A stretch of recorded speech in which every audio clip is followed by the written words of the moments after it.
Hello, good morning, and welcome to Shatliff on Spring Bank Holiday Monday breakfast special. That's a little bit of a mouthful after not being on for a couple of Sundays. I hope that everybody is truly well and safe on this bank holiday weekend. And I'm just noticing here we may have a slight technicality. Um, if anybody is actually watching as we broadcast live, right there we go. I think we're okay now. Sorry, something looked like it was stopping.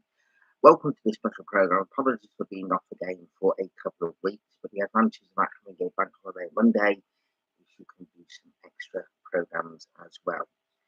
In a moment, I'll be telling you what I've been up to over the last couple of weeks and discussing what's been going on locally and, of course, what's been going on internationally as well. And I want to also speak about Eurovision because I was able to go to Liverpool for Eurovision for the Friday before the actual main final itself on the Saturday, and what an absolutely fantastic time I had there with my friends from Ukraine. It was absolutely brilliant. We'll talk more about that in a few moments. But before that, though, let's take a look at what's happening around the world and here in the United Kingdom. And of course, with major concentration, as always, being on Ukraine. Well, yesterday, Kyiv celebrated a special birthday as to when the actual city itself was officially became known as Kyiv. And Putin and the Russians fired on Kyiv on both Saturday night and Sunday morning, and then Sunday morning into Monday morning.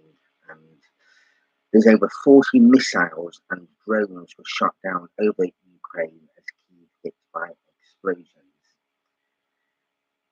Now, President Zelensky has congratulated the Turkish leader, President Recep Erdogan, on his re-election after the presidential runoff, which took place yesterday. And he said he was counting on firming the strategic partnership between the two countries. President Zelensky has said on his Twitter account, "We count on the further strengthening of the strategic partnership for the benefit of our countries, as well as the strengthening of cooperation for the security and stability of Europe." And the Ukrainian leader was joined by Western leaders such as Rishi Sunak, Joe Biden, and Emmanuel Macron, who took to Twitter to congratulate Mr. Erdogan on his election win. With Russia's invasion of Ukraine, Turkey holds increasing importance as what they call a gatekeeper to the Black Sea and has been central in negotiating crucial deals to maintain the export of Ukrainian grain.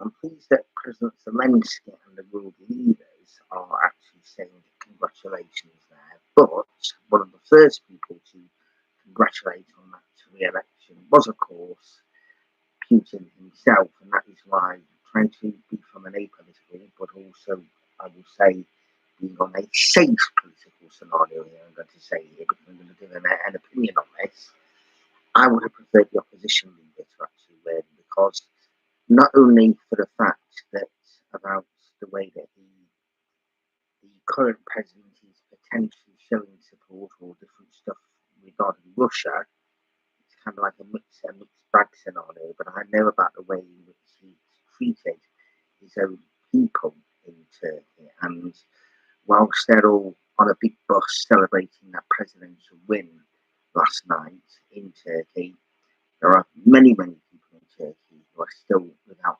homes after the earthquake just just 3 months ago. And, the amount of people that have been killed, left homeless, and that's from the earthquake, but also things in Turkey that weren't even done beforehand as well. So it would have been nice to have change for someone that may have been able to make a big difference to everybody in the country.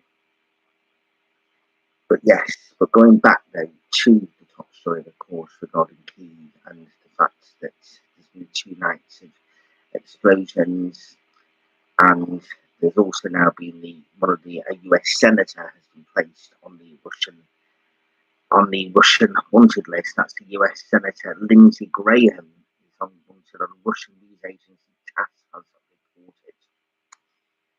So our thoughts are still, as always, with the people of Ukraine, and this has been going on now on a full scale since February 24th last year. It initially started back in February 2014. So let's hope that with the recent integrations which have been going on with different things which have been sent from the different countries, let's just hope that very soon this war can come to an end and those perpetrators, the ones that have caused all this evil, are brought to justice.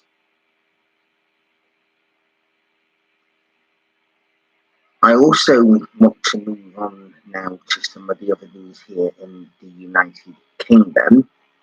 The Metropolitan Police are to stop attending 999 calls linked to mental health incidents. This is something that broke yesterday. The Commissioner, Sir Mark Rowley, has told Health and Social Care Services that officers won't be sent unless there is a threat to life.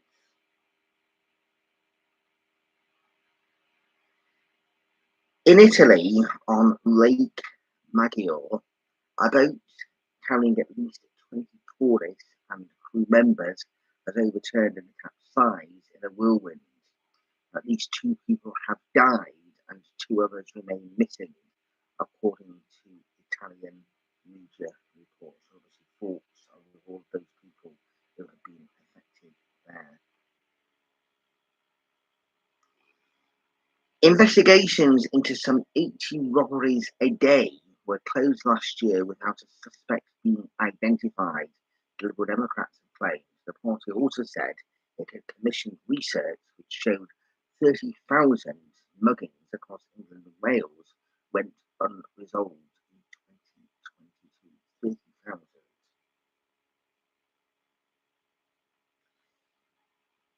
On Saturday, after being part of Sky News and Sky Sports, Jeff Stelling has retired from Soccer Saturday after many, many years. And of course, we do this in order of very gentlemen always seem to be very, very good natured and humour as well. And he even did a stint on the Countdown as well on Channel 4 as well. So best wishes and good luck there to Jeff Stelling.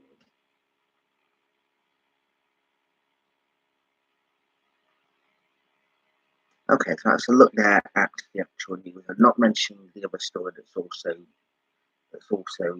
going on as it stands at the moment. The only thing I will say in regards to that is that 41 years ago, when I first had an interest in ITV Granada and started watching ITV Granada reports, then Richard and Julie were big names here in the Northwest, and it was a delight to then watch them when they launched the brand new daytime programme in 1988. So that's 35 years ago this October.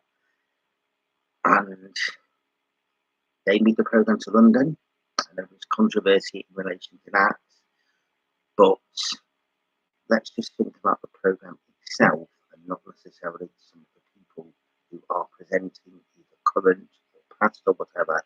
Let's just think about the heritage and how that programme has been a huge success in the past. Still is a success now, and that's what I'm going to say on that specific matter. Now, moving on, back to 2 weeks ago, and because I've not been on air for a couple of weeks, I want to go through some of the things that I have been doing whilst I've not been there doing Manta, doing Ben Shatliff on Sunday.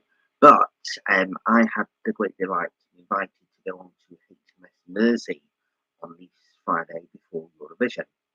And it was actually a delight to meet up with some really good Ukrainian friends, also to meet the first female captain on the Royal Navy as well, which was absolutely delightful, and to have a really good tour around the actual ship itself. Now, there was no stiff upper lip like people think sometimes regarding certain things.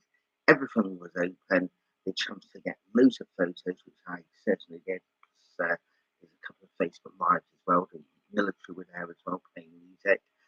And even got to look around the private quarters as well at the actual vessel. It was absolutely wonderful. I want to say special thank you to my good friends Mariana and Oksana for that invite to be able to go on there. The weather was absolutely stunning. My good friend Helen, who not only took me there but brought me back as well. And after being on HMS Mersey, we then went into the Eurovision Village, which was absolutely wonderful. We went to went to what they call the Ukrainian Village as well, which I do think they should have allowed they should have allowed that to be much bigger. But that was lovely, and that is when I got the opportunity. I don't know if it was the first or second time to do some shared pottery. That was going to be painted yellow and blue, but that was like a dream coming true. That being able to take part in doing that, so that was wonderful. But the actual entire atmosphere in Liverpool for Eurovision was very very good indeed.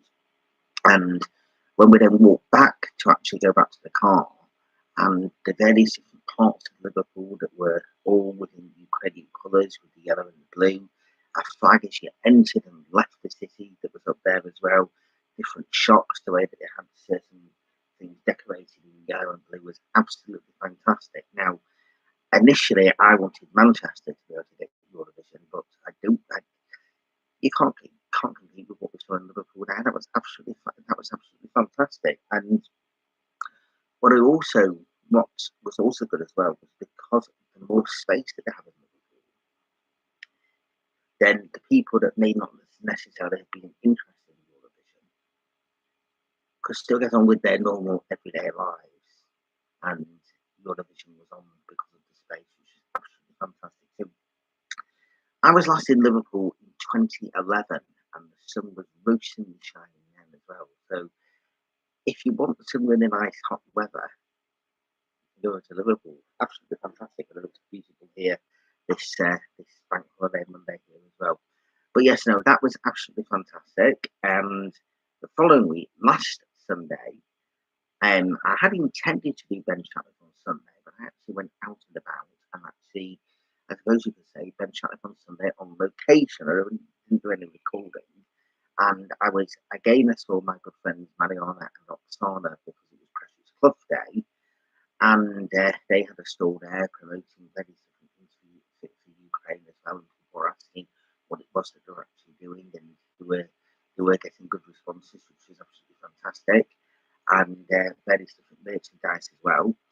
And they on also at that club day as well, they had Morris dancers, which was fantastic.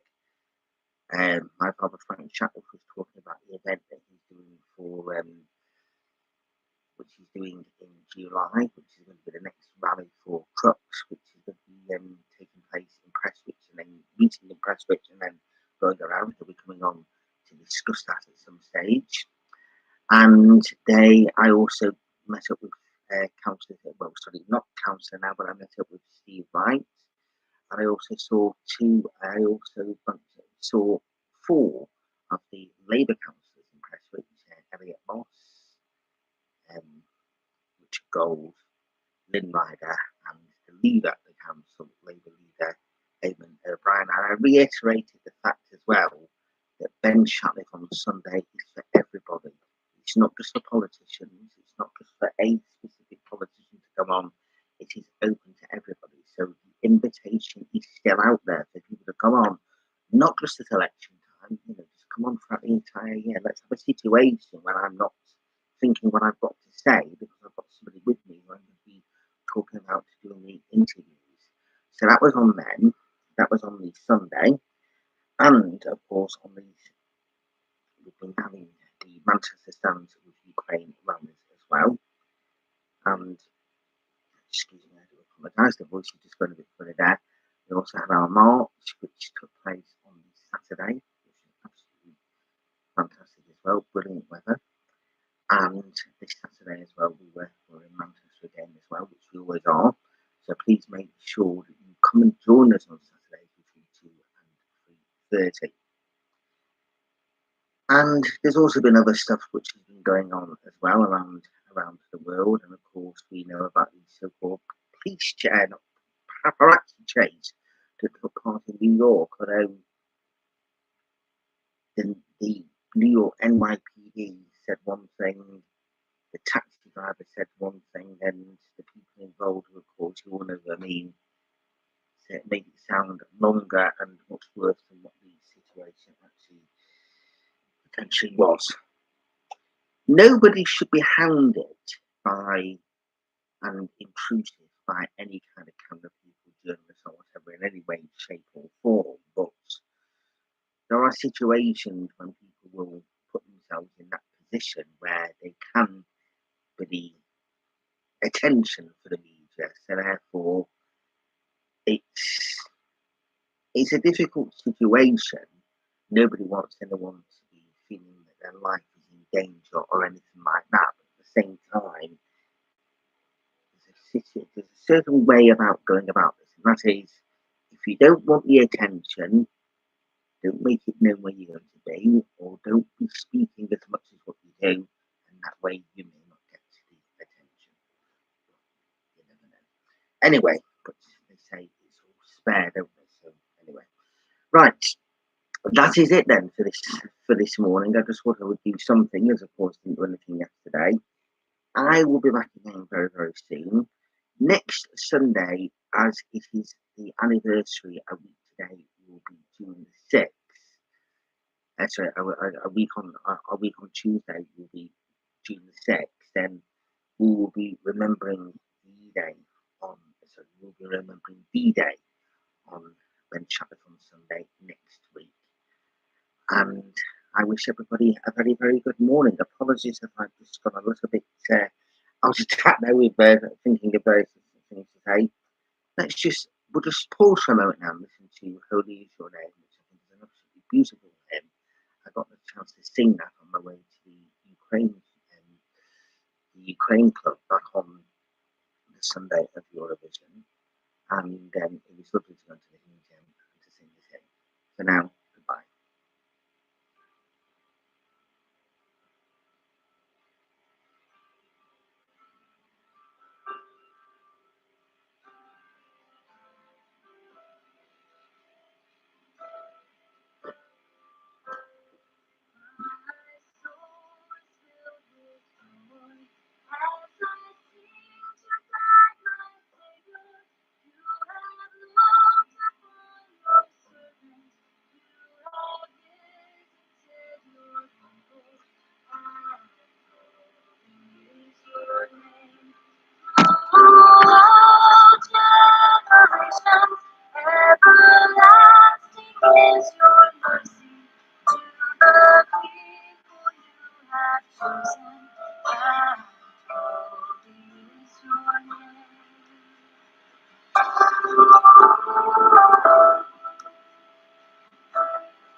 And holy is your name, through all generations.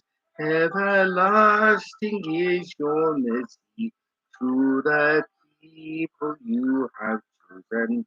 And holy is your name.